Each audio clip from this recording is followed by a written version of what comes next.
Hello, my NEET warriors. It's again Dr. Priyanka Singh. I hope you all will crack this NEET exam. Today's we are going to discuss the topic seed.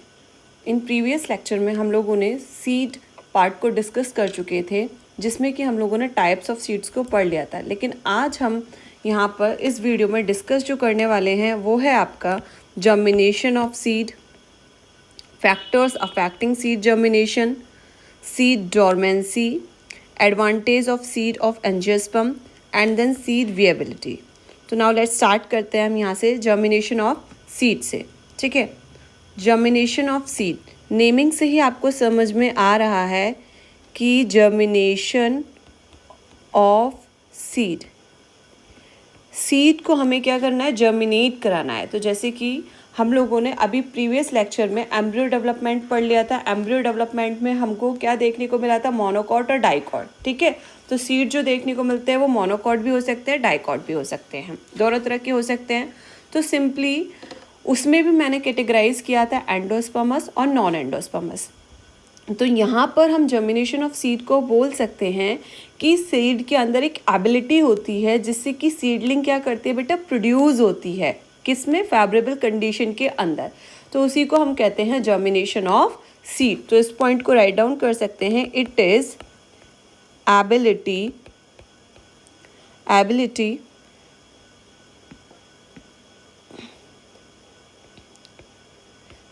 To produce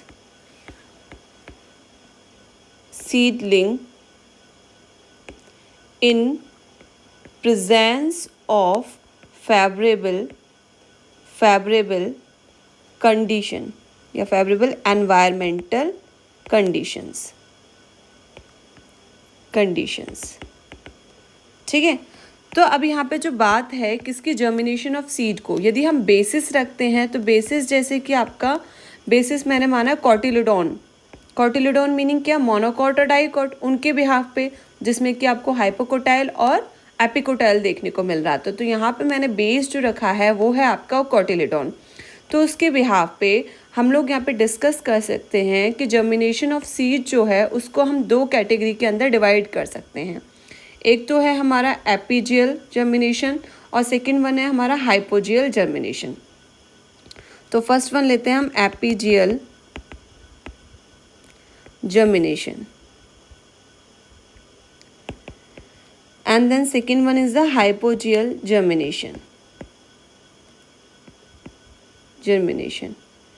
एक और होता है आपका viviparous, but viviparous are not including on the basis of cotyledon develop. तो सबसे पहला जो है हम डिस्कस करते हैं एपीजियल जर्मिनेशन. एपी से समझ में आ रहा है आपको कि लेयरिंग वाला पार्ट, मतलब एपी मतलब आउटर लेयर, जबकि हाइपोजियल का मीनिंग यहाँ पे क्या देखने को मिलेगा आपको कि हमें बिलो. तो एपी अबव और हाइपो बिलो. तो यहाँ पर जो एपीजियल जर्मिनेशन होता है वहाँ पे जो कॉटिलिडॉन्स होते हैं वो अबव द सॉइल सरफेस क्या करते हैं बेटा, राइज होते हैं. जबकि हाइपोजियल में क्या होता है, cotyledons remains below soil surface आपके जर्मिनेट करेंगे. तो इस पॉइंट को भी हम राइट डाउन कर सकते हैं यहाँ पे कि cotyledon arise above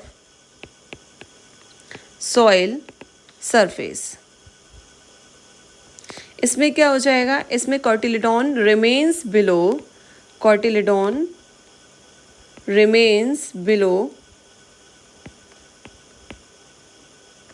soil surface. इसका ये हो गया. इसी तरीके से इसका जो रीज़न है किसका, एपीजियल जर्मिनेशन का, वो रीज़न क्या है, एक्चुअली इसमें जो फास्टर ग्रोथ होती है वो होती है हाइपोकोटाइल की, जबकि हाइपोजियल में जो होती है वो होती है एपिकोटाइल की. जस्ट एक दूसरे के अपोजिट आपको देखने को मिल रहा है. तो एपीजियल जर्मिनेशन में जो ग्रोथ होगी किसकी फास्टर होगी, हाइपोकोटाइल की. मीनिंग क्या हो गया, जो रेडिकल वाला पार्ट जो होता है वो बहुत तेज़ी के साथ क्या करता है, ग्रो करता है और एलोंगेट करता है. जबकि जो हाइपोजियल जर्मिनेशन होता है उसके अंदर जो एपिकोटाइल वाला जोन है, एपिकोटाइल वाला कौन सा जोन है, जो प्लूमूल वगैरह वाला पार्ट है, वो हमारा तेज़ी के साथ ग्रोथ करेगा और एलोंगेट होता है. तो इनका जो रीज़न है वो बेसिकली इन पर डिपेंड कर रहा है. तो यहाँ पे हम इस चीज़ को राइट डाउन कर सकते हैं, faster hypocotyl hypocotyl, growth and elongation. Okay, and इसका रीज़न हम ये नोट डाउन करेंगे यहाँ पे कि फास्टर एपिकोटाइल, ठीक है, ग्रोथ एंड एलोंगेशन,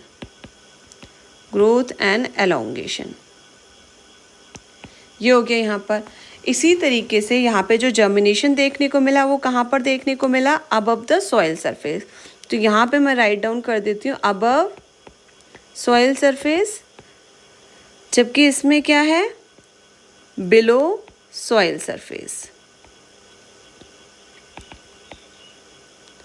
अब बात आती है कि इसमें किस तरह के एग्जाम्पल्स हमको देखने को मिलेंगे। जैसे कि सपोज करो इसके एग्जाम्पल्स हैं, यहाँ पे मैं राइट डाउन करती हूँ। ये जो आपको एपिजियल जर्मिनेशन जिनके अंदर देखने को मिलता है वो है हमारे कैस्टर, साथ में कॉटन, मस्टर्ड, बीन्स, ग्राउंडनट,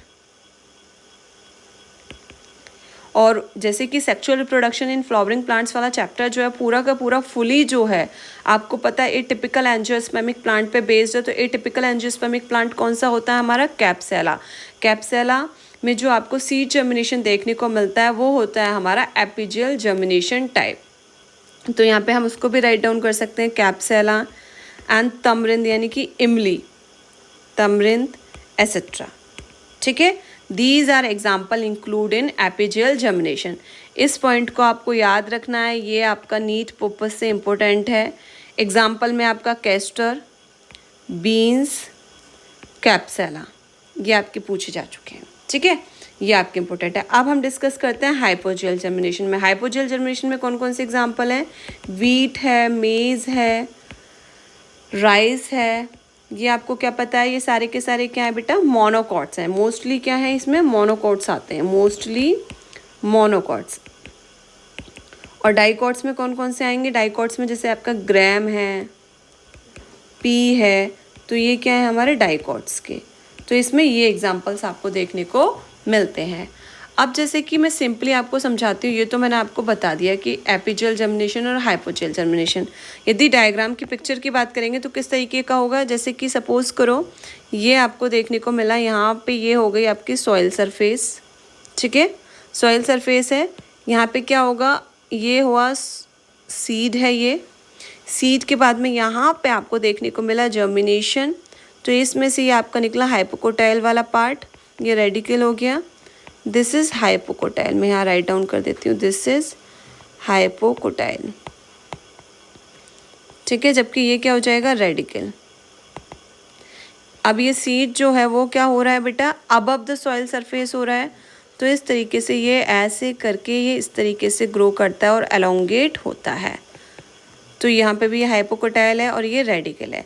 तो इसको हमने क्या कहा, एपिजियल जर्मिनेशन। जबकि इसमें कैसा देखने को मिलेगा, ये सॉइल हो गया, ये सीड वाला पार्ट है, ये क्या हुआ, जर्मिनेट होगा इस तरीके से। तो यहाँ से हमारा ये एपिकोटाइल वाला जोन और ये आपका हाइपोकोटाइल वाला जोन। तो this is epicotyl and this is hypocotyl, ठीक है। तो यहाँ पे इस तरीके से आपको देखने को मिलता है सीड का जर्मिनेशन। तो ये मैंने आपसे डिस्कस कर लिया, epigeal germination and then hypogeal germination. Basis था हमारा कौन सा, कॉटिलिडॉन का डेवलपमेंट। अब जो थर्ड वन है वो हम डिस्कस करते हैं। यहाँ पे थर्ड वन है हमारा कौन सा, viviparous germination. Viviparous germination,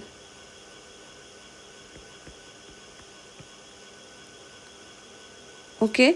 viviparous germination जो होता है बेटा आ स्पेशल काइंड का, मतलब स्पेशल काइंड ऑफ जर्मिनेशन कहा जाता है इसको। क्यों, ऐसा क्यों कहते हैं, जैसे कि आपको सिंपली पता है ओविपेरस में क्या होता है, एग होता है, एग के बाद में क्या होगा, वो हैच आउट होगा, तब जाके हमें क्या मिलता है, ऑर्गेनिज्म मिलता है, ठीक है। लेकिन विविपेरस में क्या होता है, विविपेरस में पेरेंट बॉडी के अंदर ही क्या रहता है, ऑर्गेनिज्म रहता है, फिर एक सिचुएशन के बाद फिर जाके वो ग्रो आउट होता है। तो इसको हम विविपेरस कह रहे हैं यहाँ पे। तो यहाँ पे विविपेरस का मीनिंग क्या है, यानी कि जैसे कि सपोज करो ये एक प्लांट है, इस पे ये फ्रूट लगे हुए हैं, तो ये जो फ्रूट्स हैं, इन फ्रूट्स के अंदर ही, मतलब जो सीड है, सीड को यदि हमने निकाल लिया फिर उसके बाद में हम जर्मिनेट करते हैं, ठीक है, तो वो कंडीशन हमारी सिचुएशन सब प्लांट्स में देखने को मिलती है। बट विविपेरस में क्या है कि जो फ्रूट है उसका जो सीड वाला पार्ट है वो पेरेंट बॉडी से जुड़ा हुआ रहता है, ठीक है, और जब वो जर्मिनेट कर जाता है उसी सिचुएशन को हम क्या कह रहे हैं, विविपेरस जर्मिनेशन कह रहे हैं। क्योंकि यदि इसका सीड नीचे गिर गया तो वो क्या नहीं होगा बेटा, वो जर्मिनेट नहीं होगा। तो यहाँ पे क्या समझ में आया, विविपेरस जर्मिनेशन के अंदर जो हमारा सीड है उसका जर्मिनेशन जो देखने को मिलता है वो हमें इनसाइड द फ्रूट देखने को मिलता है, और वो किससे अटैच रहता है, अटैच टू पेरेंट प्लांट से रहता है। तो इस तरीके से इसके अंदर कोई भी हमें रेस्टिंग पीरियड देखने को नहीं मिला। किसकी स्टेज में, एम्ब्रियो की स्टेज में। तो इस पॉइंट को हम डिस्कस यहाँ पे करते हैं, इसको राइट डाउन करते हैं, ठीक है, राइट डाउन करते हैं इसको हम कि special type of seed germination, special type of seed germination, ठीक है। इस तरह की वेजिटेशन को हम क्या कहते हैं, इन मैनग्रूव वेजिटेशन। याद रखना, इसको हम बोलते हैं क्या, मैनग्रूव वेजिटेशन।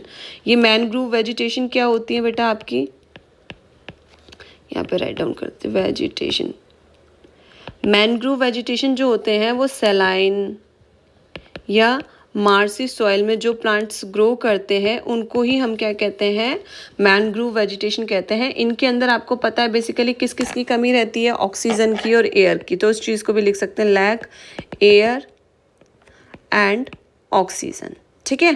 तो एक ये इंपॉर्टेंट पॉइंट हो गया according to need purpose. Okay, अभी कुछ देर पहले जो मैंने पॉइंट बोला इनसाइड द फ्रूट, वो वाला भी पॉइंट हम राइट डाउन कर देते हैं इसमें। germination of seed occurs inside fruit while it is attached to parent plant, तो यहाँ पे मेन पॉइंट क्या क्या है, एक तो जर्मिनेशन ऑफ सीड जो देखने को मिल रहा है कहाँ, इनसाइड फ्रूट, और किससे अटैच्ड है बेटा, ये attached to parent plant. Very very important point. तो इस पॉइंट्स को आपको कीवर्ड्स के तौर पर याद रखना है। तो एक और बोला था मैंने कि इसके अंदर आपको कोई भी रेस्टिंग पीरियड देखने को नहीं मिलता है। जैसे कि बाकी प्लांट्स में क्या होता है, हम सीड को कलेक्ट करके रख लेते हैं, तो फिर उसको क्या करते हैं, उसके अकॉर्डिंगली ये जो सीड को कलेक्ट करके रखा हुआ है तो एक तरीके से कौन सी स्टेज हो गई, डोरमेंट स्टेज हो गई, इसकी क्या हो गई, डोरमेंट स्टेज। तो हमें बाकी सीड्स में क्या होता है, बाकी प्लांट्स में जो है हमें डोरमेंट स्टेज देखने को मिलती है, लेकिन इसमें तो कोई भी रेस्टिंग पीरियड नहीं है, कोई भी रेस्टिंग स्टेज नहीं है। किसके लिए, एम्ब्रियो के लिए। तो यहाँ पर जो क्वेश्चन है वो घुमाकर भी पूछ लेता है, नीट के अंदर स्टेटमेंट फॉर्म में भी आ जाता है, नॉर्मली भी आ जाता है। No resting period of embryo, कोई भी रेस्टिंग पीरियड नहीं देखने को मिलता किसमें, विविपेरस जर्मिनेशन में। साथ में इस तरीके से भी पूछ सकता है कि seed dormancy are absent in which type of plant. तो आपको याद रखना है मैनग्रोव प्लांट्स के अंदर सीड डोरमेंसी क्या होती है, एब्सेंट होती है। तो राइट डाउन करते हैं इस पॉइंट को हम लोग, no resting period of embryo, ठीक है। साथ में एक और पॉइंट मैं राइट डाउन कर देती हूँ, सीड डोरमेंसी इज एब्सेंट यहाँ पे। तो ये की पॉइंट है इसका, ये क्वेश्चन वाला, ठीक है। अब इसके एग्जाम्पल्स क्या क्या होंगे, इसके एग्जाम्पल्स हैं राइजोफोरा, जितने भी मैनग्रोव प्लांट्स होंगे वो सारे इसी के अंदर आते हैं। ये आपका आ चुका है क्वेश्चन राइजोफोरा वाला। एविसिनिया, प्रिगुएरा, साथ में सोनेरेशिया, क्रियोप्सिस,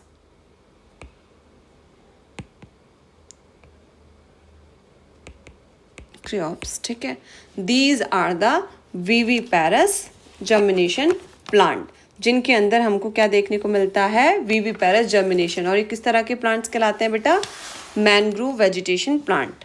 तो हम लोगों ने अब तीनों डिस्कस कर लिया, epigeal germination, hypogeal germination, viviparous germination. ये 3 टाइप्स का जर्मिनेशन हमको देखने को मिलता है सीड के अंदर। तो फर्स्ट टॉपिक हम लोगों ने फिनिश अप किया। अब हम सेकेंड टॉपिक पे आते हैं। सेकेंड टॉपिक क्या था हमारा? Factors affecting seed germination. कौन कौन से फैक्टर्स हैं जो कि सीड जर्मिनेशन को अफेक्ट करते हैं? Factors affecting seed germination. ठीक है, जो सीड जर्मिनेशन को जो फैक्टर इफेक्ट्स करते हैं वो मेनली मैं यहाँ पे राइट डाउन कर रही हूँ, जैसे कि उनमें से आपका हो सकता है एक, फर्स्ट है मॉइस्चर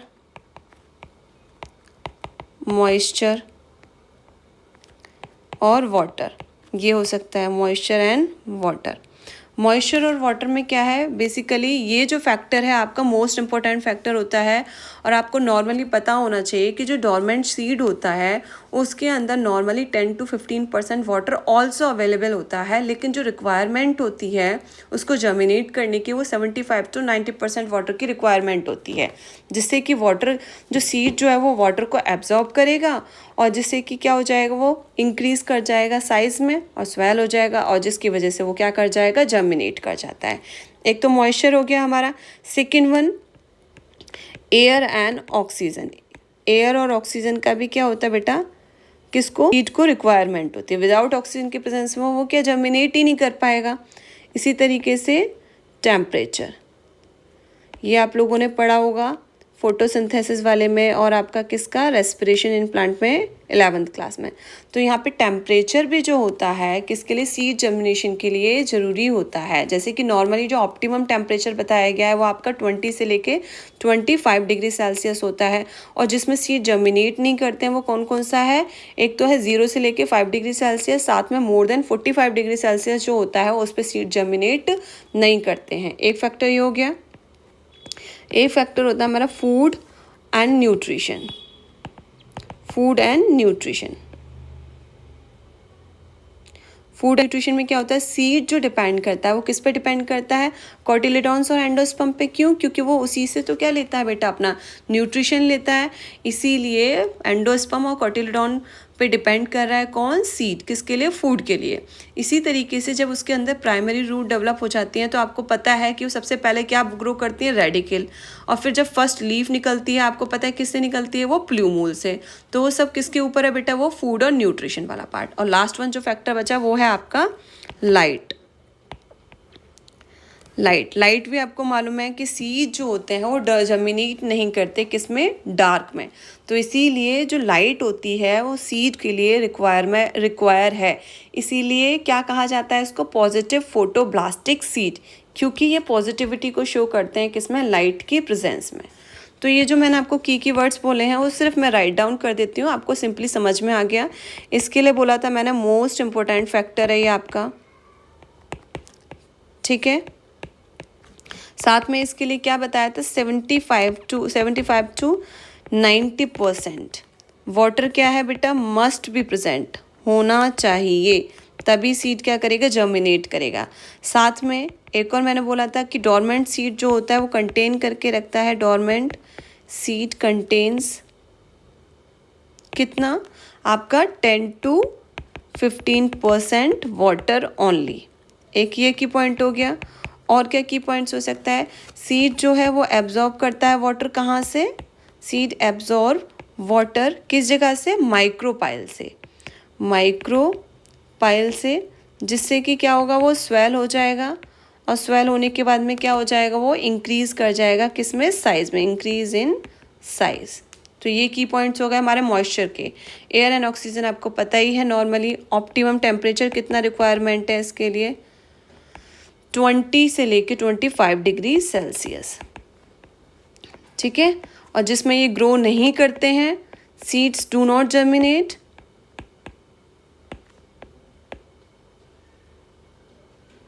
वो है आपका 0 से 5 डिग्री सेल्सियस, साथ में मोर देन 45 डिग्री सेल्सियस में भी ये जर्मिनेट नहीं करते हैं।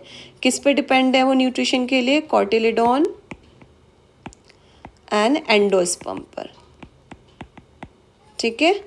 ये हो गया एक ही पॉइंट। साथ में क्या बोला मैंने आपको, प्राइमरी रूट जो है क्या करेगी वो? सबसे पहले क्या किससे बनी है? From radical. जबकि हमारा फर्स्ट लीफ जो है वो किससे बनी है बेटा? प्लूमूल से। तो इसको भी राइट डाउन कर सकते हैं, first leaf from plumule develop. तो ये सारे की पॉइंट्स हो गए। और लाइट का जो है मैंने आपको बता दिया है किस में जर्मिनेट नहीं करता, डू नॉट ग्रो इन, ये पॉइंट आपको याद रखना है, do not grow in dark. इसीलिए इसको क्या कहा जाता है? Positive photo seed. ठीक है, ये की पॉइंट आपको याद रखना है। तो यहाँ पे हम लोगों ने जो टॉपिक डिस्कस कर लिया वो था हमारा factors affecting seed germination. Okay, तो यहाँ पे ये वाला टॉपिक फिनिश अप हुआ। अब हम आते हैं नेक्स्ट टॉपिक पर, वो है हमारा सीड डोर्मेंसी क्या होती है। सीड डोर्मेंसी सीड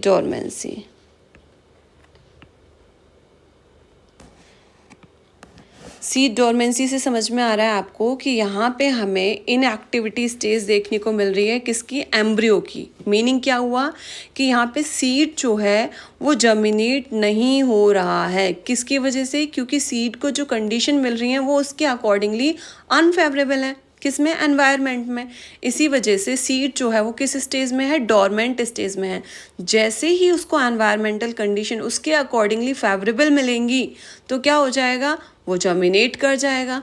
और वो जब नहीं मिल रही तो वो जर्मिनेट नहीं करेगा, तो उसी को हम क्या कहते हैं? सीड डोर्मेंसी कहते हैं। तो इस पॉइंट को भी राइट डाउन कर सकते हैं, it is a state of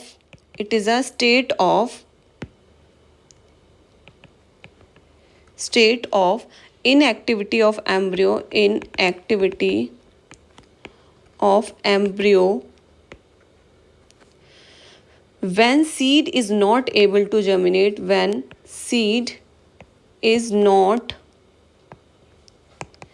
able to germinate किसकी वजह से? Due to unfavourable environmental conditions, इस वजह से। ठीक है, साथ में आपको पता है डोरमेंट स्टेज में भी कुछ देर पहले मैंने आपको पॉइंट बोला था कितना वाटर कंटेंट रहता है? 10 to 15%। तो उस पॉइंट को भी लिख सकते हैं, moisture content reduces to 10 to 15%। किस स्टेज में? डोरमेंट स्टेज में। अब यदि हम बात करें किसका, जो सीड डोरमेंसी जो है पर्टिकुलर किसके लिए? एग्रीकल्चर के लिए। तो उनके लिए क्या क्या चीज़ रिक्वायरमेंट होती है ताकि हम सीड को क्या कर सकें बेटा? डोरमेंट स्टेज में रख सकें और अपने अकॉर्डिंगली उसको ग्रो कर सकें। तो आपको पता है कि जो बेसिस है हमारा किसका? एग्रीकल्चर का। बेसिस ऑफ एग्रीकल्चर, वो दो सिचुएशन हो सकती हैं। किसका बात कर रही हूँ मैं यहाँ पे? सीड को डिस्कस कर रही हूँ। तो यहाँ पे किसकी वजह से आपको? ड्यू टू, एक तो हो जाएगा हमारा डोरमेंट, ये भी बताई चुकी हूँ मैं आपको। डोरमेंट, इसमें क्या कर सकते हैं हम? Can be stored. Agriculture field के लिए क्या कर रख सकते हैं बेटा? स्टोर करके। साथ में एक और होगा आपका डिहाइड्रेशन। ठीक है, उस कंडीशन में भी हम क्या कर सकते हैं? एग्रीकल्चर फील्ड के लिए हम सीड को स्टोर करके रख सकते हैं। तो इसको हम क्या कहते हैं? Seed dormancy. ये सारे का सारा थोड़ा पार्ट है, एक्स्ट्रा है, जो इसमें कि नीट में आपके क्वेश्चन देखने को मिलते हैं। ठीक है, तो यहाँ पे फिनिश अप किया मैंने आपका क्या? Seed dormancy. अब जो हमारा टॉपिक आएगा, नेक्स्ट जो टॉपिक है वो है advantages of seed. Advantages of seed of angiosperm. क्या क्या एडवांटेजेस हैं हमारे किसके? एंजियोस्पर्मिक सीड के। तो सबसे पहले आपको पता है कि इसके अंदर हम क्या कर सकते हैं बेटा? ये इसमें जैसे सीड है जिसमें कि हम बेटर अडेप्टिव स्ट्रेटजीज़ को ले सकते हैं। किसके लिए? डिस्पर्स करने के लिए, साथ में एक न्यू हैबिटेट में भी। जैसे कि सीड हमने कहाँ ग्रो किया? सपोज़ करो दिल्ली में, मैं दिल्ली में रहती हूँ तो दिल्ली में ग्रो करा। अब यदि मुझे कहीं दूसरी जगह भी ग्रो करना है तो हम क्या कर सकते हैं, हम सीड को स्टोर करके रख सकते हैं ताकि उसमें बेटर अडेप्टिव स्ट्रेटजीज़ को हम लगा सकें और उसको एक न्यू हैबिटेट में भी क्या कर सकते हैं, उसको जर्मिनेट कर सकते हैं according to the environmental condition. हमें कहीं हिमाचल प्रदेश में ग्रो करना है या कहीं दूसरी जगह ग्रो करना है तो they depend on the situation. तो यहाँ पे बताया गया क्या एडवांटेजेस होते हैं किसके, एंजियोस्पर्मिक सीड के। साथ में आपको पता है कि जो हमारा सीड होता है, सीड के ऊपर आपको क्या देखने को मिलता है, हार्ड सीड कोट कवरिंग देखने को मिलती है, जो कि क्या करती है बेटा, प्रोटेक्ट करती है किसको, यंग एम्ब्रियो को। कौन, hard seed coat.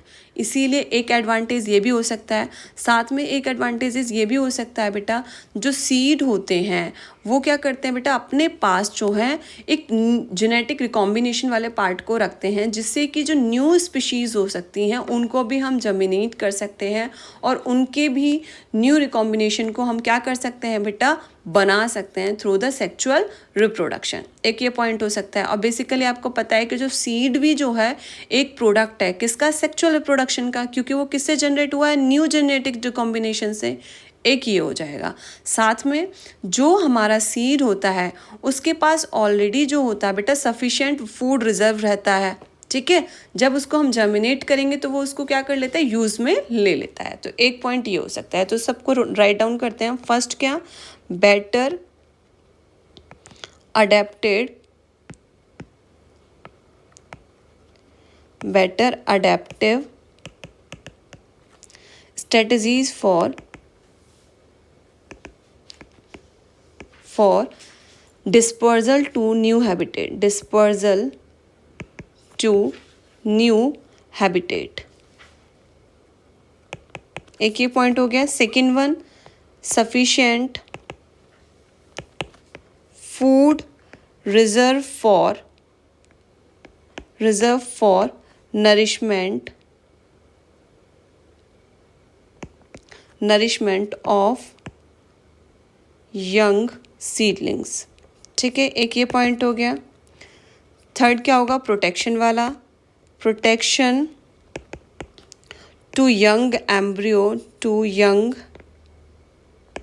Embryo by hard seed coat, ठीक है, हार्ड सीड कोट की वजह से। और last one, generate new genetic recombination as it is product of sexual reproduction, ठीक है। ये हो गया, ठीक है। यहाँ पे हम लोगों ने डिस्कस कर लिया advantages of seed of angiospermic. जो पूछा जाता है उसको मैं अंडरलाइन कर देती हूँ। बेटर अडेप्टिव स्ट्रेटजीज, साथ में प्रोटेक्शन टू यंग एम्ब्रियो, साथ में generate new genetic recombination. Okay, अब हम डिस्कस करते हैं लास्ट टॉपिक जो बचा है, वो है हमारा सीड विएबिलिटी। तो उसको हम डिस्कस करते हैं, सीड विएबिलिटी को। इसके अंदर आपको पता है सीड विएबिलिटी हम किसको बोल रहे हैं, एक टाइम पीरियड है जिसमें कि सीड जो होता है अपनी पावर ऑफ जर्मिनेशन को रिटेन कर लेता है। तो हम क्या बोल सकते हैं, it is a time period for which seed can retain their power of germination is known as seed viability. वो चाहे कुछ महीनों के लिए भी हो सकती है और कुछ ईयर्स के लिए भी हो सकती है, they depend on the environmental situation. Okay, तो हम इसको राइट डाउन करते हैं। It is the time period for which seed can retain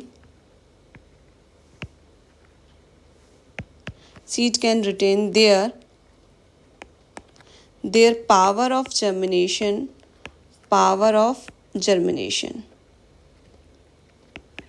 okay, ये क्या मैंने अभी बोला, कुछ साल के लिए भी हो सकता है, फ्यू ईयर्स के लिए भी हो सकता है और फ्यू मंथ्स के लिए भी हो सकता है। तो पहले लेते हैं फ्यू मंथ्स वाला।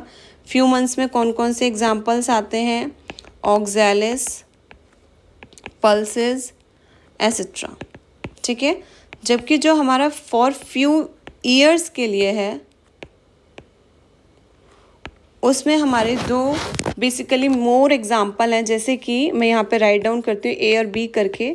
फर्स्ट वन है हमारा ए, ल्यूपाइन या फिर ल्यूपिनस, इसकी स्पीशीज़ है आर्कटिकस।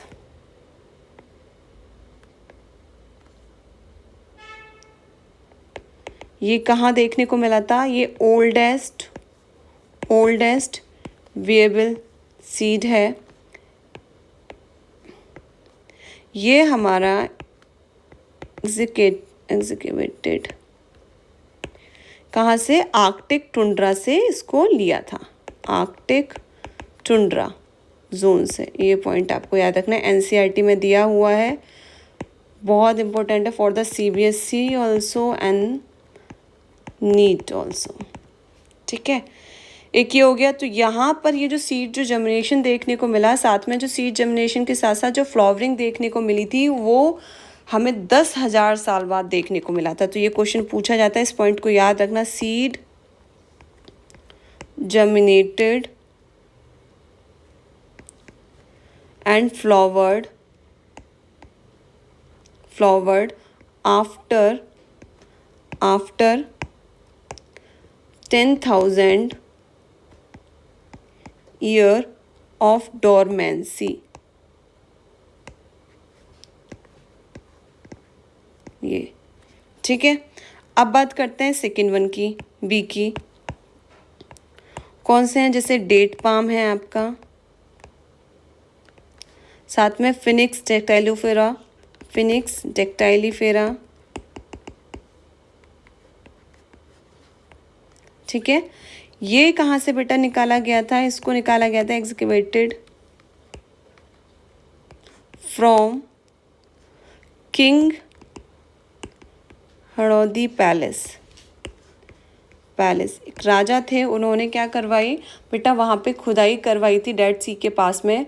तो ये सीड जो था वो 2000 साल पुराना था। जब आर्कियोलॉजिस्ट इसकी खुदाई कर रहे थे तो उनको ये देखने को मिला। तो इसमें फिर बाद में जब इसको ग्रो किया, जर्मिनेट कराया गया, तो 2000 साल बाद इसमें क्या देखने को मिला?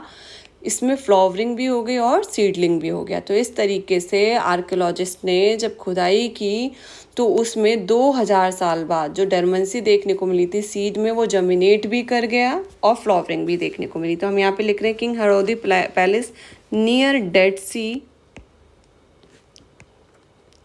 कहाँ से? 2000 ईयर्स ऑफ डोरमेंसी। तो ये एक की पॉइंट है। तो यहाँ पे जो हम लोगों ने डिस्कस किया वो सीड वेबिलिटी था। आज इस वीडियो में हम लोगों ने सीड वाला वो पूरा पोर्शन जो है वो फिनिश अप कर लिया। अब जो हमारा जो नेक्स्ट वीडियो होगा उसमें हम लोग डिस्कस करेंगे फ्रूट को एंड देन एपोमिक्सिस वाले पार्ट को। अब जाते जाते इस वीडियो में मैं आपको एक क्वेश्चन देकर जा रही हूँ, जिससे कि आप लोग मुझे नीचे कमेंट बॉक्स में उसका आंसर करना। साथ में मुझे नेक्स्ट क्लास के में आपका जो भी डाउट हो, ताकि मुझे पहले से ही पता चल जाए। सबसे पहला क्वेश्चन है कि स्मॉलेस्ट सीड कौन सा है? किसमें बेटा? इन एंजियोस्पर्म में। एक क्वेश्चन ये है आप लोगों के लिए। ठीक है, साथ में नेक्स्ट क्वेश्चन है largest seed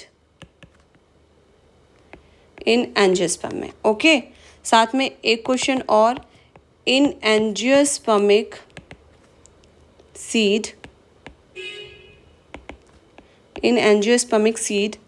how many generations are present? How many generations are present? ठीक है, एक क्वेश्चन ये हो गया। साथ में एक क्वेश्चन ये है how many genetic cells are present. एक क्वेश्चन आप लोगों के लिए है। इन चारों क्वेश्चंस के आंसर बेटा मुझे कमेंट बॉक्स में करके बताना आप लोग कि क्या इनका आंसर है। ठीक है, थैंक यू। यदि आपको मेरा वीडियो पसंद आया हो तो प्लीज़ उसे लाइक करना, सब्सक्राइब करना एंड शेयर करना।